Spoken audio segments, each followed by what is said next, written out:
अस्सलाम वालेकुम नाजरीन, आप देख रहे हैं प्रोग्राम एतराज़ है। मैं हूं आदिल अब्बासी। साल 2021 का सूरज अपनी तमाम तर रानाइयों और तल्ख व शीरी यादों के साथ गुरूब हो गया है। नया साल शुरू होने वाला है। चंद घंटे बाद कैलेंडर पर 2022 का मीटर ऑन हो जाएगा। वैसे ये साल जिस तरह हमारा गुजरा है, कोरोना के एतबार से तमाम दुनिया के लिए एक चैलेंज था और सेहत, मुआशी मसाइल और समाजी मसाइल आए, क्रेडिट क्रंच, रिसेशन, जॉब्स लोगों ने अपनी खोई, कारोबार लोगों के जो है वो तबाह हुए और पाकिस्तान जैसे तरक्की पजीर मुल्क ने इसकी और भी ज़्यादा साइड इफ़ेक्ट्स है, क्योंकि हमारे लिए और भी ज़्यादा चैलेंजेस ऑलरेडी थे, पहले से थे, जो और भी मज़ीद बढ़े इसमें महंगाई और बेरोज़गारी की शरह बढ़ने की वजह से। तो बहरहाल खित्ते की सूरत हाल भी बदली इस एक साल के अंदर हमारे, और बड़ी तेज़ी से बदली। अफगानिस्तान की सूरत हाल और अतराफ़ में जो इस वक्त पोजीशन है, जो सिक्योरिटी चैलेंजेस हैं बड़े बड़े हमारे सामने, और उसके भी हमें सिग्नल्स मिल रहे हैं। देखना यह है कि जो इंटरनल हमारे यहाँ एक रिफ्ट है, पोलराइजेशन है, उसको काउंटर करने के लिए पॉलिटिकल क्लास जो है वो किस हद तक डिटर्मिन है कि उस इंटरनल चैलेंज से निपटा जाए और फिर उसके बाद एक्सटर्नल चैलेंजेस को जो है वो सॉर्ट किया जाए। ये जो चैलेंजेस बड़े गंभीर हैं, अपोजिशन की जानिब से हुकूमत के जाने की डेडलाइंस दी जा रही हैं। हुकूमत की जानिब से अपोजिशन को संजीदा ही नहीं लिया जाता। वो कहते हैं कि नहीं जी, ये तो वैसे ही बस एक्सपायर्ड सी अपोजिशन है, ये हमारा क्या करेगी। कोई सियासी बोने कह रहा है, कोई कह रहा है कि इन्होंने तो अपने केसेस से ही नहीं निकलना, तो क्या होना है। अब ये जो मुआशी और सियासी मुज़मिरात हैं वो क्या होंगे, आज के प्रोग्राम में हम इस पर बात करेंगे। पूरे के पूरे माहौल को एनालाइज करेंगे कि कैसे जो है आने वाले अरसे में जो है वो हम इस मसले से निपटेंगे और आवाम को रिलीफ देंगे। तो अपने मेहमानों का तारुफ करा दूं प्रोग्राम के आगाज़ में। हमारे साथ मौलाना एहसन इकबाल साहब, सेक्रेटरी जनरल पाकिस्तान मुस्लिम लीग नवाज के, सेनेटर शिबली फराज साहब, वफाकी वजीर science and technology Pakistan Tehreek Insaf के, कमर जमान कायरा साहब, सीनियर रहनुमा पाकिस्तान पीपल्स पार्टी के, हमें ज्वाइन करेंगे। मैं ज़रा एहसन इकबाल साहब आपके सामने दो तीन चीज़ें रखता हूँ। कल मिनी बजट पेश हुआ। मिनी बजट पेश होने के बाद अपोजिशन ने शदीद एहतजाज किया। आज भी जो है वो एहतजाज जारी रहा, बयानात, ट्वीट्स, तकरीरें, सब कुछ हो रहा है। ये बात ठीक है कि महंगाई डबल डिजिट में पहुंच गई है और इसके असरात होंगे, लेकिन एक और बहस भी है। अगर ये ज़िमनी बजट, हुकूमत की जो पोजीशन है, कोई भी हुकूमत नहीं चाहेगी कि वो कोई मिनी बजट ऐसा लेके आए जिससे उसकी पॉपुलैरिटी कम हो। अगर ये पेश ना करते, और अगर मैं आपसे लॉजिकल या कंस्ट्रक्टिव डिबेट करना चाहूं, क्योंकि एक तो होता है ना पॉलिटिकल गेन के लिए सब आप उनको, वो आपको करते, तो ऑप्शन क्या था हुकूमत के पास, क्या करना चाहिए था या क्या कर सकते थे? देखिए, पहली बात यह है कि ये बात समझ लेनी चाहिए कि मिनी बजट पेश करने की जरूरत क्यों महसूस हुई। अगर आप ऑपोजिशन की तरफ से, लीडर ऑफ ऑपोजिशन और मेरी भी तकरीर निकालें, जब बजट पास हुआ था उस मौके पर हमने कहा था कि हुकूमत ने ये बजट गलत आदादो शुमार पे बनाया है। तखमीना जात जो है वो हकीकत पसंदी पे मबनी नहीं है। ये आदादो शुमार के साथ खेल रहे हैं, क्योंकि ये गैर हकीकत पसंदाना बजट है। इसके नंबर सारे फज्द हैं। ये 6 महीने में मिनी बजट लेकर आने पे मजबूर होंगे। दुरुस्त बात है, मुझे याद है, तो तब्दील नहीं हो सकती। दुरुस्त बात है, ये स्पीचेस में कही गई थी बात, बिल्कुल ठीक है जी। इसी तरह। तो आपने देखा कि आज ऑपोजिशन सच्ची साबित हुई है और हुकूमत जो उस बजट को एक बड़ा मुकद्दस सहीफा साबित करने की कोशिश कर रही थी कि हमने बहुत दयानतदारी के साथ ये बजट बनाया है। और आपको पता होगा कि हुकूमत ने कितने दावे किए थे कि हमने टैक्स फ्री बजट बनाया है और लोगों पे किसी किस्म का बोझ हम नहीं पड़ने देंगे। आज वो सारे दावे धरे के धरे रह गए। अच्छा, अब दूसरी बात यह है कि हुकूमत इस मुश्किल में क्यों फंसी है, उसकी दो वजूहात हैं। पहली वजह यह है कि हुकूमत ने सोचे समझे बगैर जो शरह सूद है उसको आते साथ ही दुगना कर दिया था, जिससे हमारे कर्जों की अदायगी का बोझ भी दुगना हो गया। और दूसरी बड़ी वजह यह है कि ये मईशत को आप फैलाओ या ग्रोथ करने में नाकाम रही और टैक्स रेवेन्यू या रिसोर्स मोबिलाइजेशन में बुरी तरह नाकाम हुई है और अपने अखराजात पे काबू नहीं पा सकी। लिहाजा इसका जो बढ़ता हुआ खसारा है उसके लिए ये बार बार डेफिसिट फाइनेंसिंग कर रही है, कर्ज लिए जा रही है। और यही वजह है कि फिर अब इनको IMF ने मजबूर किया है कि अपनी बुक्स बैलेंस करने के लिए, क्योंकि पिछले 3 सालों से इनका बजट डेफिसिट फिस्कल डेफिसिट बेकाबू था, तो अब इनको उन्होंने जबरदस्ती शराइत ऐसी दी हैं कि जिससे बुक्स बैलेंस हो सकें। तो ये जो आज पाकिस्तान के गरीब आवाम पर बोझ पड़ा है, इसकी बुनियादी जिम्मेदारी इस हुकूमत की नाकस कारकर्दगी, नाअहली है और मईशत को सही बुनियादों पे ना चलाना और गलत फैसले करना, अच्छा। जिसमें कि शरह सूद को दुगना करना और डिवैल्यूएशन करना, मैसिव डिवैल्यूएशन करना, जिससे मुल्क में महंगाई की बदतरीन लहर बरपा हुई। अच्छा, अब सर ये एक तो ज़ाहिर है आपने इंटरेस्ट रेट की बात की है, करेंसी डिवैल्यू करने की बात की है, 2 पॉइंट से जिसकी वजह से प्रॉब्लम हुआ। ये बजट की आपके ख्याल में बजट ही गलत बनाया था जिसकी वजह से इन्हें दोबारा बनाना पड़ गया। लेकिन एक मसला ये है कि 5% की ग्रोथ पे जैसे ही हमारी इकोनॉमी जाती है फिर ब्लोट करना शुरू हो जाती है, फिर वो ब्लोटिंग उसकी या उसका जो मतलब वो फिर मैनेजेबल ही नहीं रहती, चली तो जाती है लेकिन फिर वो मैनेजेबल ही नहीं रहती। अब जो हमारे पास इश्यूज हैं वो तो बड़े सीरियस है ना, इंपोर्ट कहीं बढ़ानी पड़ जाती है, उसके बिल्स आपके ऊपर आ जाते हैं। आपके नजदीक क्या सिर्फ यही एक लास्ट बजट बना है तो गलती हुई है, या थ्रू आउट जो है वो दोनों तीनों बजट्स इस तरह के बने जिसकी वजह से अब कंट्रोल नहीं हो पा रहा और आईएमएफ टफ कंडीशंस लगा रहा है? नहीं, देखिए, ये बात तो हमने शुरू से ही इन्हें कहते रहे हैं कि जो भी बजट इन्होंने बनाया है उसमें आप देखिए हर दफा ये टैक्स का जो टारगेट रखते हैं उसे अचीव करने में नाकाम हुए हैं। जो टारगेट्स रखते हैं वो ये मीट इसलिए नहीं कर सकते कि ये टैक्स कलेक्शन नहीं कर सके। हमने जब 2013 में हुकूमत संभाली तो 2000 अरब पाकिस्तान का टैक्स रेवेन्यू था। जब हमने हुकूमत छोड़ी तो 4000 अरब के ऊपर टैक्स रेवेन्यू छोड़ा, हमने 100% में इजाफा किया। आज भी हम बड़ी मुश्किल से कुछ 4.5, मेरा ख्याल है 3.25 साल हो गए हैं, तो ये चौथे साल में कुछ 4.5-5 हजार के ऊपर जाएंगे। दुगना करना तो बहुत दूर की बात है। और टैक्स टू जीडीपी रेशियो जो है वो हमारे मुकाबले में, ये हमारे दौर से घट चुका है। तो ये बुनियादी तौर पे हुकूमत चूंकि इकोनॉमी को फैला नहीं सकी, टैक्स रेवेन्यू या रिसोर्स मोबिलाइजेशन कर नहीं सकी। अच्छा, ऐसा साहब मैं अगर ब्रीफ आपसे पूछ लूं, क्योंकि कल शब्बर जैदी साहब हमारे पास, हम प्रोग्राम कर रहे थे, उनसे बात हो रही थी, तो शब्बर जैदी साहब ने कहा मैं चैलेंज करता हूं कि ऑपोजिशन मुझे बताए, ये जरा सुन लें शॉर्ट, ये क्लियर हो, क्योंकि आप लोगों ने उसको सरेंडर तक करार दिया, इकोनॉमिक सरेंडर। क्या कहा जरा सुनिएगा। पोजीशन के पास तो ये बिल है ही नहीं, वो जो शोर मचा रहे हैं उन्होंने तो कहीं कहां से दिए फिर चीजें। वो जो ये शोर मचा रहे हैं उनको तो अगर आप पोजीशन से किसी बंदे को लाइन पे ले, उससे पूछे भाई किस पे टैक्स लगाया, वो बता दे तो मैं अपना काम छोड़ दूंगा। उनको तो पता ही नहीं है। ये तो बेचारे बिला वजह बाहर बैठ के शोर मचा रहे हैं, उन्हें ये पता ही नहीं है कि साइड पे लगाया। वो तो बिल पब्लिक ही 3 बजे हुआ है, प्लेस ही 3 बजे हुआ। उन्होंने वो कहते हैं मैं अपना काम छोड़ दूंगा। शब्बर जैदी साहब कहते हैं कि बताएं कि कैसे जो है वो एक आम आदमी पे बर्डन पास ऑन हुआ है, और साथ ही वो ये कहते हैं कि जी उन्हें तो पता ही नहीं था, ड्राफ्ट ही 3 बजे आया है, तो सिर्फ आप लोगों ने, ऑपोजिशन ने शोर शराबा किया इसलिए क्योंकि आपने ऑपोजिशन करनी थी। देखिए, पहली बात तो ये है कि ये उनकी गलत बात है कि ड्राफ्ट ही 3 बजे आया। ये ड्राफ्ट पहले मीडिया में छप चुका था और सारी इतलात एक दिन पहले आ चुकी थी कि 350 अरब मालियत के टैक्स एग्जेम्पशन विड्रॉ की जा रही है। इस हुकूमत की और वजीर खजाना की आप अकल का इससे अंदाजा लगाइए कि ये हुकूमत कह रही है कि आम आदमी पे सिर्फ 2 अरब रुपए का बोझ डाला है, और दूसरे ही सांस में ये कह रहे हैं कि तकरीबन 350 अरब की टैक्स एग्जेम्पशन हमने विथड्रॉ कर ली है। मुझे आप बताइए आदिल साहब कि ये 350 अरब की जो टैक्स एग्जेम्पशन विथड्रॉ की है, ये क्या इंसान और अवाम नहीं अदा करेंगे? या sir that I totally agree with you, मैं आपसे इत्तेफाक करता हूं, बट वो उसको कहते हैं ये 0 रेटिंग की है तो इसलिए जो है वो इसको हमने एग्जाम्पशन ये खत्म की है जो हम दे रहे थे। मैं अग्री करता हूं कि ऐसा मुमकिन नहीं है कि जो 342 या 50 या 25 अरब रुपए की एग्जाम्पशन आएगी जो मिल रही थी तो उसका इंपैक्ट आगे पास ऑन नहीं होगा। अगर आप हमारे साथ ही रहे, मैं जरा शिबली साहब जो पॉइंट्स रखे हैं वो कह रहे हैं कि ये ड्राफ्ट तो एक दिन पहले आ गया था, मीडिया के जरिए हमें पता चल गया था। आप लोगों का जो मेन प्रॉब्लम है वो कहते हैं कि पिछला बजट ही, और मुझे याद है मैंने शौकत तरीन साहब को इंटरव्यू में पूछा कि मिनी बजट तो नहीं आएगा, तरीन साहब ने मेरे इंटरव्यू में कहा, उन्होंने कहा मिनी बजट बनता ही जब है जब आप ठीक बजट ना बनाएं, लेकिन आज आप लोगों को मिनी बजट लाना पड़ गया। अगर आईएमएफ का दबाव है तो क्या इस वजह से है कि पिछला बजट ठीक नहीं बना सकते, या बजट आप ठीक नहीं बना पा रहे थे, या फिर इस वजह से है कि बस आईएमएफ चाहता है कि वो शिकंजा कसे, जैसे आप लोग हमें माजी में बताते थे कि आईएमएफ के चुंगल में हम फंसे हुए हैं और आईएमएफ जो है वो हमें निचोड़ रहा है। Your take on. देखें, पहली बात तो ये है कि आईएमएफ आदमी क्यों जाता है, या दूसरे लफ्जों में डॉक्टर के पास क्यों जाता है जब आप बीमार होते हैं।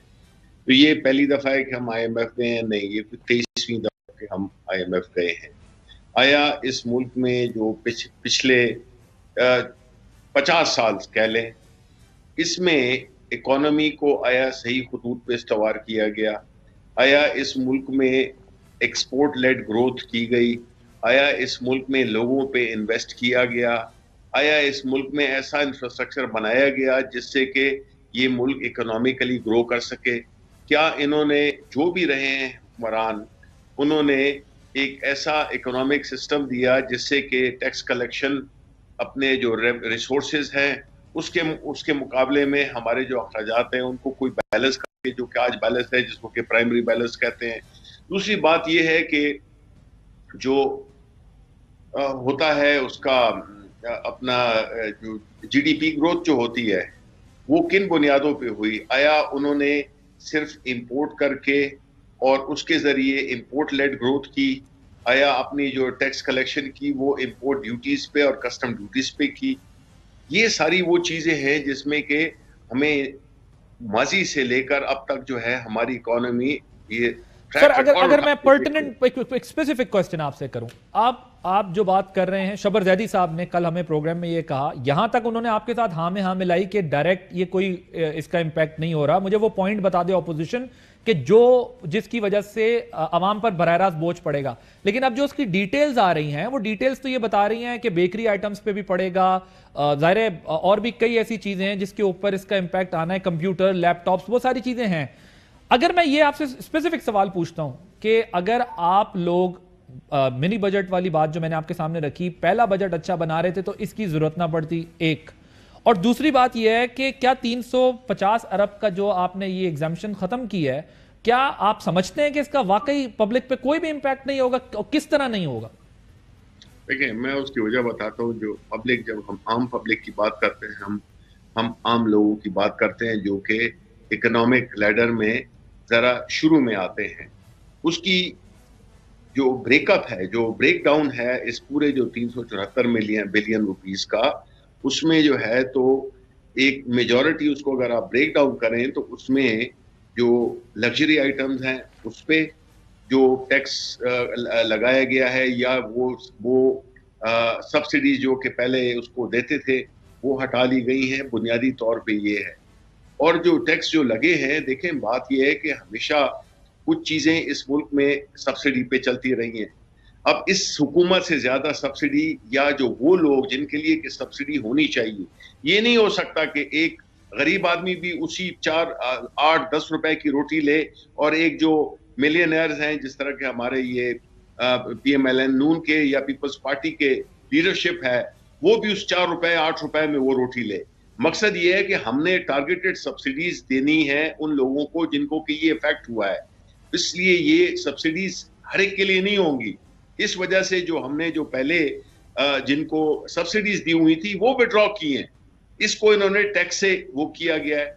अब होता क्या है कि जब ऐसी सूरत हाल में जहां पे के आपके रेवेन्यूज कम हो, अब आजकल ये क्यों हो रहा है, ये क्यों कहा जा गया कि जी इसको आप बजट को पेश करें? इसलिए कि जो पिछले 2 साल में जो कोविड ने जो तबाही फैलाई है ना हमारे मुल्क में और इंटरनेशनली, तो उसमें बिजनेस ने बहुत इफेक्ट किया है। आज भी ये जो वबा है, लेकिन देखिए ना, आप लोग वो शबर जैदी साहब ये कह गए कि जी मैंने इस्तीफा इसलिए दिया कि जो मैं CNIC पे करना चाहता था, जो कुछ मैं टैक्स कलेक्शन के लिए करना चाहता था, जो मैं टैक्स नेट बढ़ाना चाहता था, मुझे बहुत सारी मजबूरियों का सामना हुआ और मैं घर चला गया।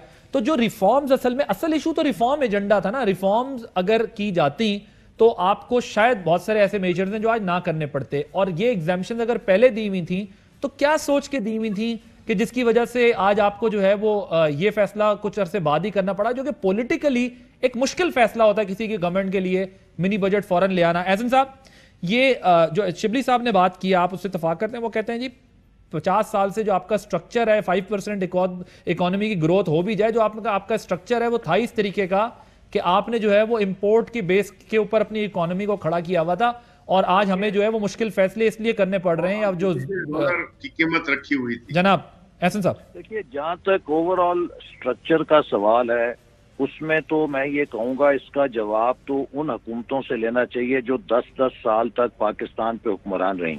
क्योंकि अगर आप कोई स्ट्रक्चरल रिफॉर्म करना चाहते हैं तो उसके लिए आपको कम से कम पॉलिसी जो प्लेटफॉर्म है या जो पॉलिसी होती है उसमें 10 साल का तसलसल चाहिए।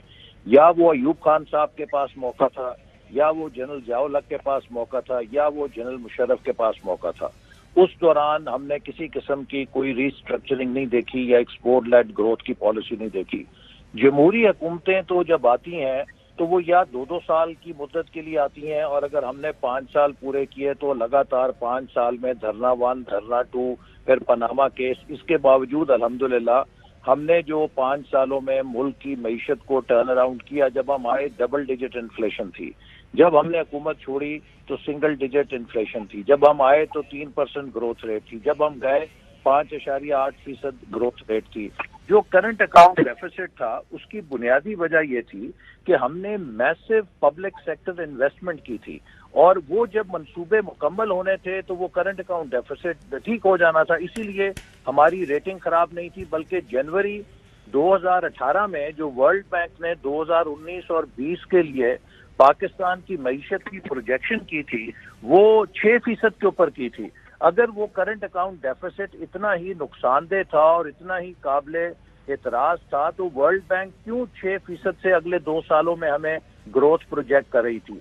असल मसला ये हुआ है कि जब हम आए तो ये हुकूमत आई नई और हमें निकाला गया, तो इन्होंने आते साथ ही शोर मचाना शुरू कर दिया कि हम दिवालिया हो गए, पाकिस्तान लुट गया, पाकिस्तान करप्शन की हिमाजगाह है, पाकिस्तान मनी लॉन्ड्रिंग की हिमाजगाह है। आप मुझे बताइए कि अगर आपके इदारे के सरबराह मार्केट में आके ये कहने लग जाएं कि मेरा इदारा दिवालिया हो गया, मेरा इदारा जो है वो करप्शन की हिमाजगाह है, तो कौन इस इदारे में काम करना चाहेगा? तो इस हुकूमत ने वो सारा पॉजिटिव सेंटिमेंट जो था वो तबाह किया, खुद अपने जरिए किया, सिर्फ हमें नीचा दिखाने के लिए, हमें बुरा दिखाने के लिए। ये पॉइंट है। मैं शिबली साहब से जरा इसका जवाब लूं, क्योंकि यही मैंने आना था पॉलिटिकल डिबेट के ऊपर ही कि आप लोगों ने या पीपल्स पार्टी ने या पीटीआई ने, तीनों पार्टीज की मैं बात कर रहा हूं, अब माहौल इतना पोलराइज हो चुका है, माहौल को वहां पहुंचा दिया है सबने कि जो रियल इश्यूज हैं, जिस तरह भी हम एक डिबेट कर रहे हैं इकोनॉमी के ऊपर, जो रियल इशू है, मतलब कल इनकी गवर्नमेंट चले भी जाए, आपकी गवर्नमेंट आ भी जाए, तो फिर आपके सामने भी वही चैलेंजेस खड़े होंगे जो इस वक्त इनके सामने वो चैलेंजेस खड़े। कुछ पॉइंट तो ऐसे थे जिसके ऊपर आप सबका कंसेंसस हो सकता था कि हाँ, कल अगर पावर में हम आते हैं तो हमें भी वो प्रॉब्लम ना फेस करनी पड़े जो हर पार्टी को करनी पड़ती है। हमारे लिए वो चैलेंजेस इसलिए नहीं होंगे कि हमें पता है कि पाकिस्तान में कोई एक लीडर, कोई एक पार्टी, कोई एक इदारा तन्हा इन चैलेंजेस को हल नहीं कर सकता। इसी की वजह से इनकी केपी में हुकूमत थी, और वो हुकूमत थी जो सुबह शाम कंटेनर पे हमें गालियां निकालती थी। लेकिन मैं आपको कहूंगा परवेज खटक साहब को अपने प्रोग्राम में बुलाएं और मुझे भी बुलाएं, और वो इस बात की तस्दीक करेंगे कि हम उन्हें वही इज्जत देते थे जो हम शहबाज शरीफ को बहसीयत वजीर आला पंजाब देते थे उनका। और हमने खैबर पख्तूनख्वा को तारीख में पहली दफा 70 अरब का हाइडल प्रॉफिट का हिस्सा दिया। अगर हम चाहते तो उसको लटका सकते थे। हमने इंक्लूसिव गवर्नेंस की। मुराद अली शाह साहब, कायम अली शाह साहब को बुला के पूछिए क्या उनको हमने कभी ये महसूस होने दिया कि वो अपोजिशन की जमातों के सरबराह हैं। अब पाकिस्तान का मसला ये है कि ये हुकूमत अपने अलावा सबको गद्दार समझती है, अपने अलावा सबको चोर और डाकू समझती है। इस रवैये के साथ मुल्क नहीं चल सकते, ना हुक्मरानी हो सकती है। आप मुल्क में महाजराई तो पैदा कर सकते हैं, लेकिन वो महाजराई फिर आप ही को खाएगी।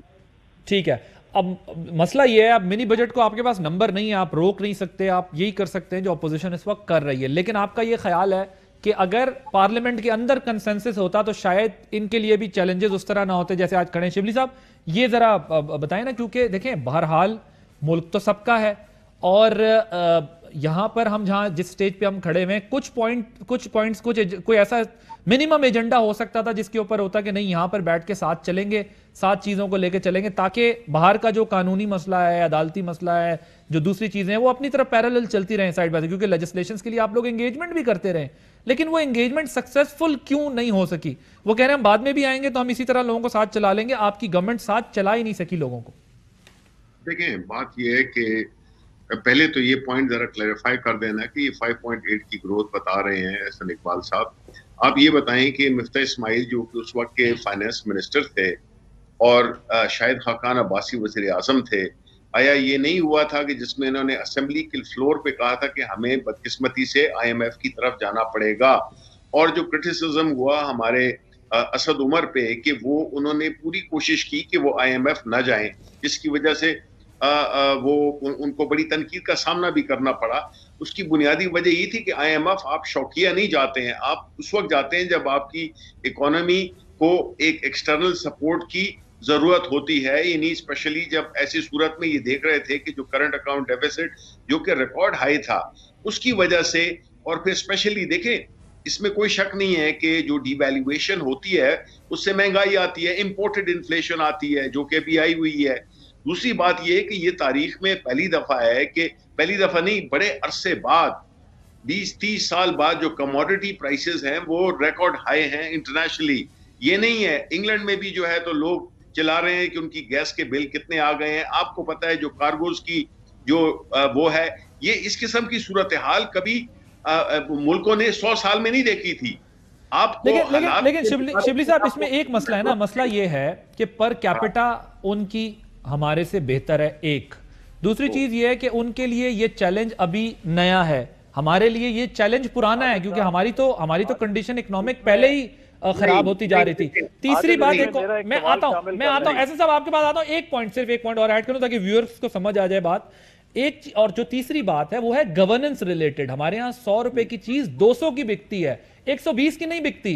अगर वो 100 रुपए की भी मिल जाए तो शायद आपकी गवर्नमेंट से लोगों को ये शिकायत ना हो। प्रॉब्लम तो ये है ना कि वहां पर ब्लैक मार्केट होती है, जिसका जो दिल चाहता है वो करता है। मैं इसका जवाब लूंगा आपसे। एहसन साहब कोई पॉइंट ऐड करना चाह रहे हैं? जी एहसन इकबाल साहब। मैं इनसे सिर्फ ये सवाल पूछना चाहता हूं कि ये कहते हैं पूरी दुनिया चीख रही है इन्फ्लेशन से, तो हिंदुस्तान और बांग्लादेश क्या मुरीख पे हैं, क्या वो जुपिटर पे हैं, वो किस सियारे पे हैं? वो दुनिया की इन्फ्लेशन ने हिंदुस्तान और बांग्लादेश को क्यों नहीं हिट किया जहां सिंगल डिजिट इन्फ्लेशन है? हम डबल डिजिट इन्फ्लेशन में कैसे चले गए हैं? असल मसला यह है कि इन्होंने मिसमैनेज किया है इकोनॉमी को और माफियाज को खुली छुट्टी दे दी है कि वो मुनाफाखोरी करें, वो अवाम की जेबों को लूटे ना। आपने ठीक कहा, हुकूमत नाम की चीज इस वक्त कहीं नजर नहीं आती कि जो प्राइसिंग कंट्रोल मैकेनिज्म थे वो सारे फेल हो चुके हैं और उसके ऊपर सोने पे सुहागा इन्होंने बगैर सोचे समझे जो डिवैल्यूएशन की है उसने तबाही में निकाल दी है, उसने मईशत की बुनियादों को हिला दिया। जनाब शिबली साहब, देखिए मैं ये बात करता हूँ, ऐसे इकबाल साहब ये अक्सर जिक्र करते हैं, लेकिन वो शायद एक तो उनकी जो गुफ्तगू है वो अवाम को गुमराह करने के और सियासी पॉइंट स्कोरिंग के लिए है, लेकिन फैक्ट उनको भी पता है जो बुनियादी बेसिक इकोनॉमिक्स का। I am not an economist but एक basic being an ex banker, मुझे थोड़ा बहुत शायद इससे ज्यादा इल्म हो, एक्सपीरियंस हो। आप मुझे बताएं कि इन्होंने कहा कि जी हमने एक गैर जरूरी डिवैल्यूएशन की।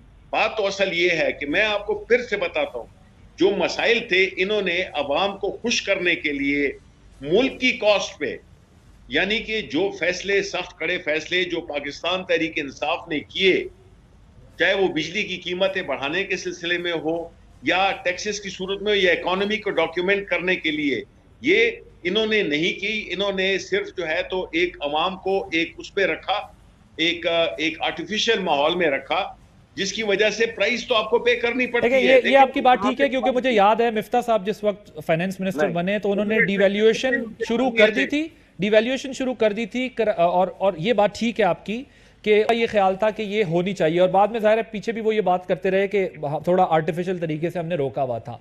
देखिए मैं फिर ये बात आदिल कहूंगा कि ये जो कह रहे हैं कि हमने कोई रिफॉर्म नहीं की, अगर हमने रिफॉर्म नहीं की तो टैक्स कलेक्शन 2000 अरब से 4000 अरब कैसे हो गई?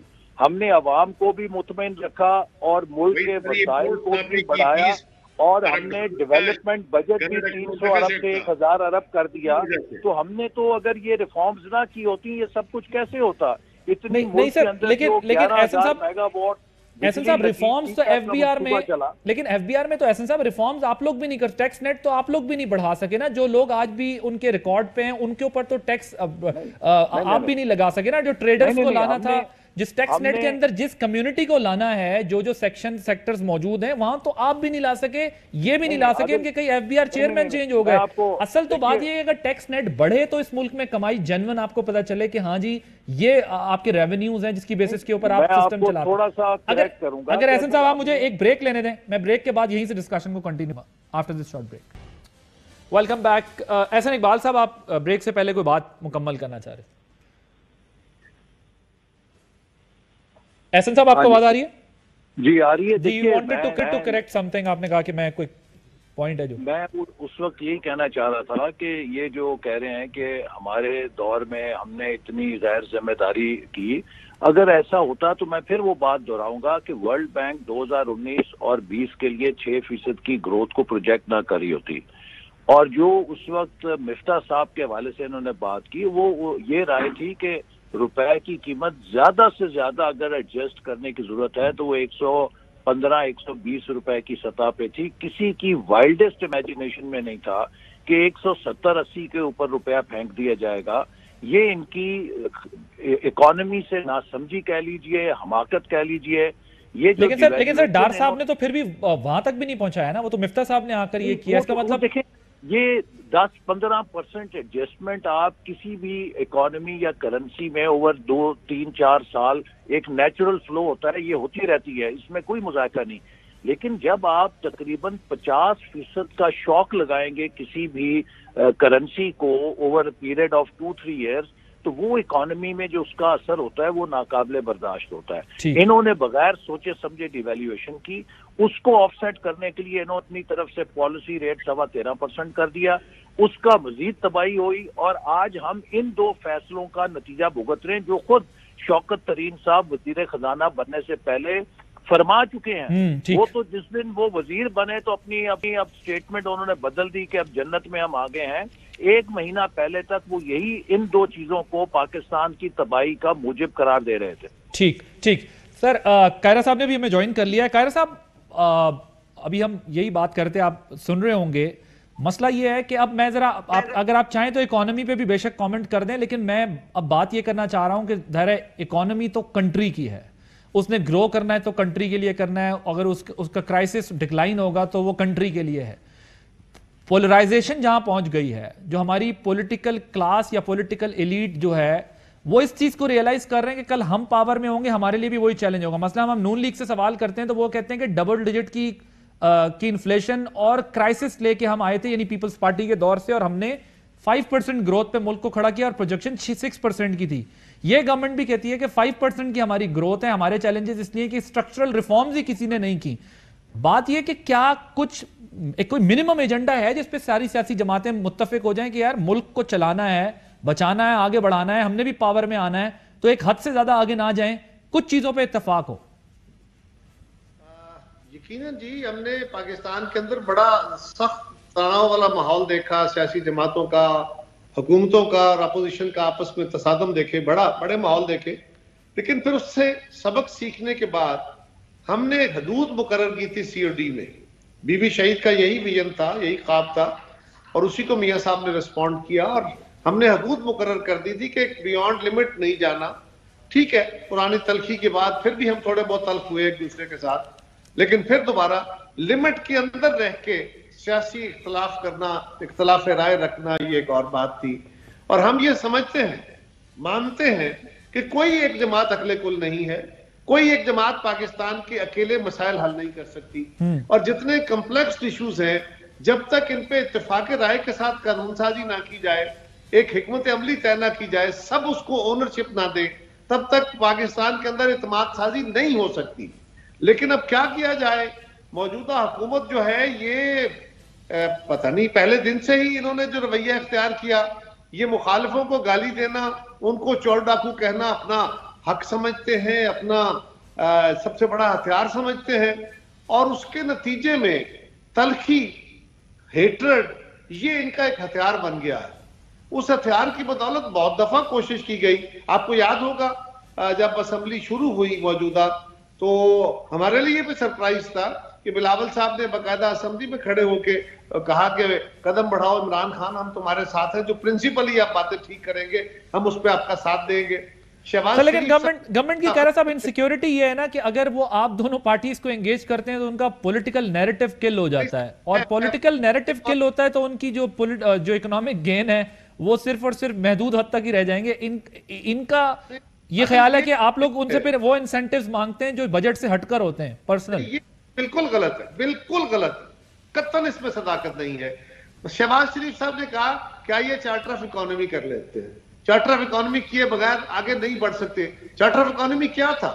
वही नुक्ता नजर था ना कि जिसपे पाकिस्तान की इकोनॉमी को दरपेश चैलेंजेस को सामने रखते हुए हम वो हिकमत अमली इख्तियार करें जिसको सब ओनरशिप दें और कल आने वाली हुकूमतें भी उसको लेके चलें।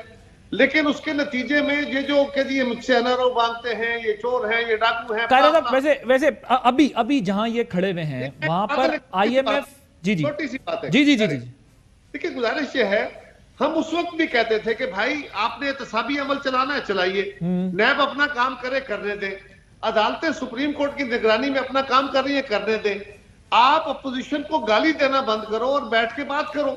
आपने मैंने हसन इकबाल साहब के साथ नहीं बैठना, हसन इकबाल साहब ने शिबली फराज साहब के साथ नहीं बैठना, ये जमातों ने बैठना है आपस में। अगर आप अफराद के साथ नफरत का ये रवैया लेके चलोगे कि जी फलां के साथ बैठने से तो मेरा पॉलिटिकल नुकसान हो जाएगा क्योंकि मैं तो उसको गालियां दे के आया हुआ हूं, तो उसके नतीजे में जिस अफाम तफहीम का आप जिक्र कर रहे हैं वो तो नहीं हो सकती। ठीक, उसका तरीकाकार तो यही है शिबली साहब, और जो काम अदालतों ने करना है अदालतें करती रहें। बिल्कुल सही। शिबली साहब आप ये बताएं, देखें अब नेशनल सिक्योरिटी पॉलिसी भी आ गई which is a good step. Opposition ने बहरहाल उस पर कहा कि हमें ऑन बोर्ड नहीं रखा गया, लेकिन बहरहाल अच्छा स्टेप है। लेकिन उसमें भी जो आपकी ये कहना चाहिए कि इकोनॉमी जब तक स्ट्रेंथन नहीं होगी, आपके जो मुआशी चैलेंजेस हैं उसको एक लाजमी जुज़्व भी करार दिया गया ना, फूड सिक्योरिटी भी उसके अंदर शामिल है। जब हम अपने इंटरनेशनल इश्यूज के ऊपर या नेबरिंग कंट्रीज के साथ जो रिलेशनशिप या जो इश्यूज हैं उसके ऊपर नेशनल डायलॉग करते हैं और हम इकोनॉमी को भी अब इक्वल चैलेंज मानते हैं कि ये मईशत जिस मुल्क की स्ट्रांग होगी उसका डिफेंस स्ट्रांग होगा, तो क्या इन चीजों के ऊपर, इकोनॉमी के ऊपर भी ऑपोजिशन और आप मिलकर मिनिमम एजेंडा, जो मैं प्रोग्राम के आगाज से कह रहा हूं, उस पर नहीं बैठा जा सकता था? वो कहते हैं जो केसेस हैं हम पे चलते रहते हैं, अदालतें उसका फैसला करें, मुजरिम मुल्जिम जो भी करना है, एटलीस्ट आप लोगों को यानी पार्टी साथ बैठती हैं, वो इंडिविजुअल जो कायरा साहब कह रहे हैं, आप भूल जाएं कि कमर जमान कायरा और शिबली फराज जो है वो साथ बैठे हुए हैं। आप ये जहन में रखें कि 2-3 पार्टीज ने मिलना है तो आपने मुल्क की इकोनॉमी का कोई शेप सीधा करना है। योर टेक ऑन शिबली साहब। देखें, इसमें तो आइडियल सर्कमस्टांसेस में तो ऐसा ही होना चाहिए जिसमें कि opposition is like government in waiting, और अपोजिशन का जो रोल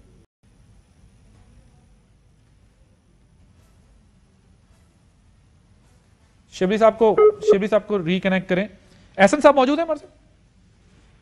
जी मैं मौजूद। जी एहसन साहब, वैसे जहां मुल्क खड़ा हुआ है, मैं अगेन वो बार बार ये बात कह रहा हूं कि शिबली साहब आ गए दोबारा बार बार, मैं जरा शिबली साहब का कमेंट लेके दोबारा आपके पास आता हूं कि कोई तो रास्ता होगा, बाकी चीजें केसेस सही है, इश्यूज एक दूसरे पे पॉलिटिकल गेन के लिए सब करते हैं। जी शिबली साहब।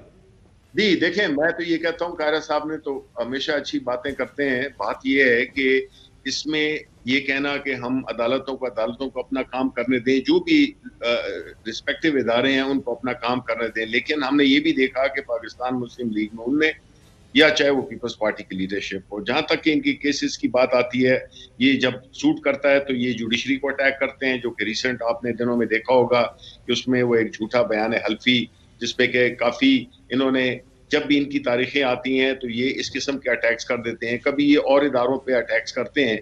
तो देखिए, इस तरह की जो अनसर्टिनिटी फैलाएंगे, इदारों को डिस्टेबलाइज करने की कोशिश होगी, तो उस सूरत हाल में फिर और चीजें काम नहीं कर सकती हैं। जहां तक कि चार्टर ऑफ डेमोक्रेसी का, ये तो किताबी बातें तो ये बहुत करते हैं, लेकिन असल में इनकी जो अपनी, अब मुझे आप बताएं, एक शख्स जिसपे कि एक बड़े सीरियस किस्म के चार्जेस हों, जो कि शहबाज शरीफ साहब हैं, उन पे जो कि उनके अकाउंट्स में जो ट्रांजैक्शंस हुई हैं, टैक्स वो नहीं देते हैं, मनी लॉन्ड्रिंग होती है। जब वो लोग जो रूलर्स हों, वो अगर अपने कारोबारों को तहफ़्फ़ुज़ देंगे, वो अपने टैक्स बचाने के लिए मनी लॉन्ड्रिंग करेंगे, बाहर पैसे भेजेंगे, अंदर पैसे लाएंगे, इससे फिर किस तरह से इकोनॉमी स्टेबलाइज होगी? इन्होंने तो हमेशा इसी चीजों को हमें अपोज किया। हमारा एजेंडा यही था कि हमने इकोनॉमी में भी ट्रांसपेरेंसी लानी है, हमने जितने भी इदारे जिस तरह काम करते हैं उनमें भी ट्रांसपेरेंसी लानी है। अब हमारे और इनके जो मफादात हैं, वो बिल्कुल उनमें मफादात का टकराव है, क्योंकि जो हम करना चाहते हैं, चूंकि ना हमारी लीडरशिप में जो प्राइम मिनिस्टर है, जो कि प्राइम मिनिस्टर डिटरमिन करते हैं, उनका कोई कारोबार नहीं है, उनका कोई कॉन्फ्लिक्ट ऑफ इंटरेस्ट नहीं है। आप कह रहे हैं आपके पास दो चैलेंज है, एक इकोनॉमिक फ्रंट पे चैलेंज है, एक पॉलिटिकल चैलेंज है। एहसन साहब, वो कल प्राइम मिनिस्टर जो हैं, उन्होंने भी ये कहा कि जो शहबाज शरीफ साहब हैं उनकी, जी जी जी जी कर साहब, अगर फर्ज करें मेरी जमात या मुस्लिम लीग या हम अदालत के खिलाफ कोई किसी इदारे के खिलाफ काम करते हैं, हम नैब के खिलाफ कोई हर्जा सराई करते हैं, तो वो इदारे जाने और हम जाने। ठीक बात क्या है। आपने हमारी फर्ज करें इनकी बात दुरुस्त है, तो क्या आपके इस रवैये से हमारी आदतें खत्म हो गई? आपने हमें रोक लिया, आप हमें काबू कर सके, ऐसा नहीं हुआ, तो फिर क्या फायदा हुआ आपका? इसका क्या मतलब हुआ? क्या आप अदालतों के सेवियर से? अदालतें जाने, उनका अपना काम है, वो अपनी कंटेम्प्ट ऑफ कोर्ट कर लेंगी। सवाल मैं तो ये कह रहा हूं कि आपने उसका भी कुछ नहीं किया। शहबाज शरीफ साहब के ऊपर अरबों के केसेस हो गए, ओके, आप 3.5 साल तक क्या साबित कर सके? कहां गई आपकी इन्वेस्टिगेशन? सर यही तो पॉइंट है ना, जब हम इनसे पूछते हैं कि भाई आप, तो ये कहते हैं कि अदालत ने करना था, हमने नहीं करना था। तो वाकई एक पॉलिटिकल गवर्नमेंट को ये रिस्पॉन्सिबिलिटी नहीं लेनी चाहिए कि एहतसाब भी हम खुद कर लेंगे। कह रहे हैं कि शहबाज शरीफ साहब, जरदारी साहब, एहसन साहब, आप उनके खिलाफ कोई एक फैसला करा सके? मैं शिबली साहब आपके पास आता हूं, जरा एहसन साहब का भी पॉइंट ले लें।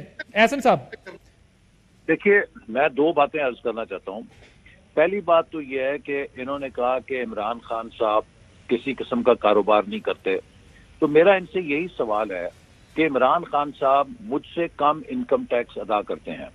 मैं एक कनाल के किराए के घर में इस्लामाबाद रहता हूं, वो मुझसे कम इनकम टैक्स अदा करके 300 कनाल के महल को और एक शहाना लाइफस्टाइल को कैसे अफोर्ड करते हैं? उनके अखराजात कौन उठाता है? उनकी आमदनी के क्या जराए हैं? किसी को नहीं मालूम। और दूसरी बात यह है कि जो ये आज जिस हालात का सामना कर रहे हैं, ये खुद अपने बयानिए के निशाना बन चुके हैं। इन्होंने कौम को एक बयानिया बेचा कि हम फरिश्ते हैं, बाकी सब चोर हैं। अब ये उस बयानिए के हाथों यरगमाल बन चुके हैं, क्योंकि ये ना कौमी यकजहती की तरफ जा सकते हैं, ना ये ऑपोजिशन के साथ बैठ सकते हैं, और अकेले इस काबिल नहीं कि मुल्क का पूरा वजन उठा सकें। ठीक, इनकी इस महाजराई की बेसिकली आप ऑपोजिशन का ये ख्याल है कि ये अपने बयानिए में फंस गए, इसलिए अब जो मुआशी चैलेंज सामने है तो वो उसकी वजह से भी ये नहीं निकल पाते, क्योंकि वहां पर जो ऑपोजिशन की सपोर्ट जहां चाहिए वो नहीं है। शिबली साहब, we are running out of time, quickly अगर देखिए, बात ये है कि हर चीजों को आइसोलेट करना, जिस सोसाइटी में इंसाफ ना हो सके, जिस सोसाइटी में अकाउंटेबिलिटी ना हो सके, वो सोसाइटी चल ही नहीं सकती है। असल इशू क्या है? यही तो हमारा जो बोन ऑफ कंटेंशन है, वो यही है कि देखिए, आपने इस मुल्क में अपने मफादात को आगे बढ़ाने, यानी अपने से मुराद ये जाती मफादात या एक खास ग्रोह के जो एलीट कैप्चर जो इन्होंने करवाया इस पूरे मुल्क में, अपने जो एक कल्चर क्रिएट किया जिसमें कि एक कल्चर ऑफ इम्प्यूनिटी कायम हो गया, यानी कि कानून की जो बालादस्ती थी वो बिल्कुल खत्म कर दी गई, जिसकी वजह से हम स्ट्रगल कर रहे हैं कि अभी 3 साल के ये जो सारी जो एक जो डीजेनरेशन मोरालिटी में, एथिक्स में, गवर्नेंस में जो इन्होंने इदारों एक कमजोर तरीन हुए, वो इनके साए तले वो कमजोर हुए। ठीक, और कोई सर अब वक्त थोड़ा कम है। कायरा साहब, इदारे चलाते हैं, मुल्क को इंडिविजुअल्स नहीं चलाती है। कायरा साहब, इन्होंने इदारों को कमजोर किया, फिर गालियां दे रहे हैं। ठीक, और उस चीज से राइट। शिबली साहब, मैं कायरा साहब जी, कायरा साहब, कैसे हो सकता है? वे फॉरवर्ड क्या हो सकता है? आप फिर वही पुरानी एक कहानी है, उसी को दोबारा आपने जांच पटक के शुरू कर दिया यार। पुरानी कहानी नहीं है ये जो मुल्क की जो प्रेडिकमेंट है ना, जो मौजूदा हालात हैं, ये उसका नतीजा है भाई। साहब, क्या आपका ये वतीरा काम कर रहा है? आपकी परफॉर्मेंस ये रिफ्लेक्ट नहीं हो रहा। आपके खिलाफ सर्वे आए हैं, उसमें रिफ्लेक्ट नहीं हो रहा। पब्लिक ओपिनियन आपके खिलाफ वोट कर रहा है, उसमें रिफ्लेक्ट नहीं हो रहा।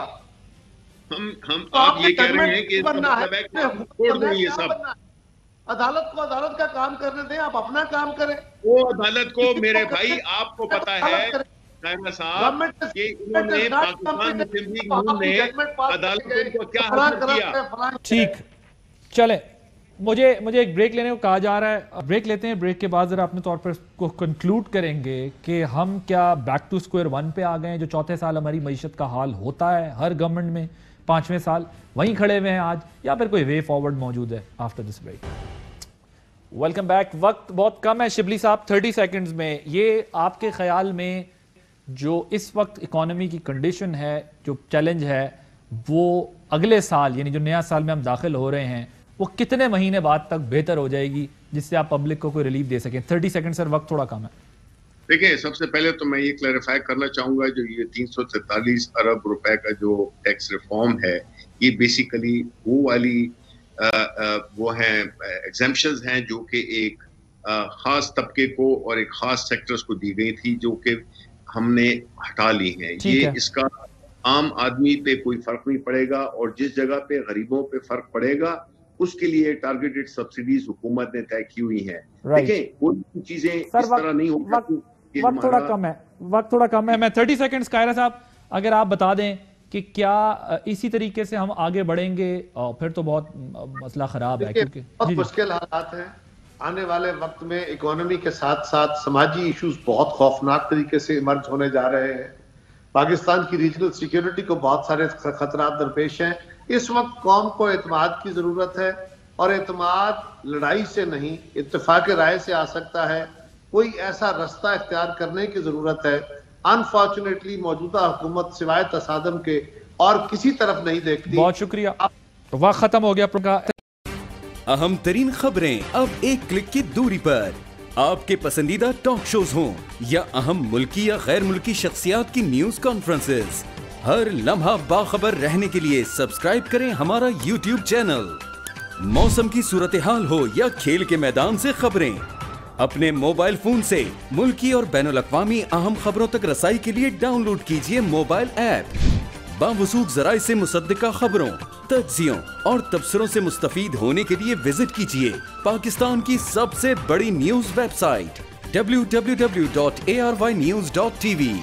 इन सब के अलावा पाकिस्तान का सबसे बड़ा फेसबुक पेज हो, सबसे बड़ा न्यूज इंस्टाग्राम अकाउंट या फिर ट्विटर, ARY न्यूज पहुंचा रहा है खबरें सबसे पहले आप तक, ताकि आप रहें हर लम्हा बाखबर।